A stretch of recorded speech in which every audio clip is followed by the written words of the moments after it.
Uros House is a site-specific lighting sculpture installation. When I was a child living on the coast of Peru, I always loved the beauty of the ocean. Everything, from the tides to the colors, to the bubbles and the foam. I can remember plenty of times in which I will even cover my own body with this foam and making sort of a living sculpture, walking all around the beach. And my mother, of course, yelling in the background. Uros House is inspired by the islands in Lake Titicaca. They are located at the southeast of Peru. These floating sleds are made entirely out of totora reeds. The pre-Inca Uros lived on these 42 self-fashioned floating islands.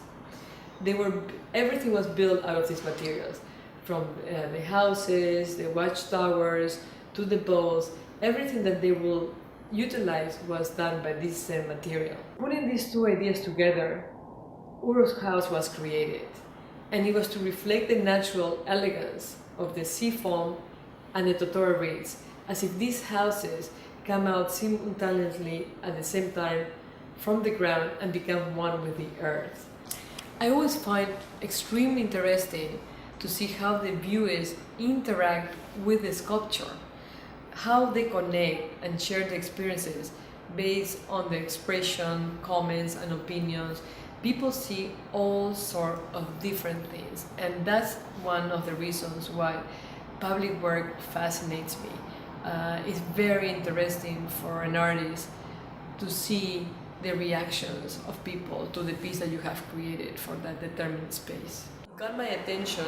People will actually take the bubbles with them back home as a souvenir. I guess they thought that it was Times Square and it's such a touristic place that probably part of the sculpture was for them to take a little piece from it back home.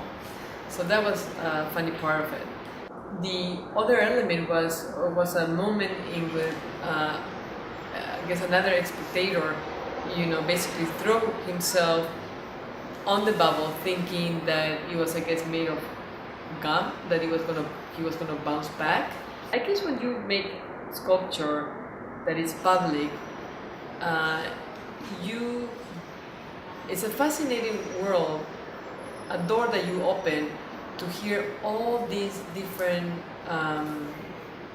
ideas that people gather after seeing the piece. Of course, the colors are very much selected. I really spend a lot of time selecting which are the colors that I'm going to be using for that determinate sequence, like in the case of Uros House.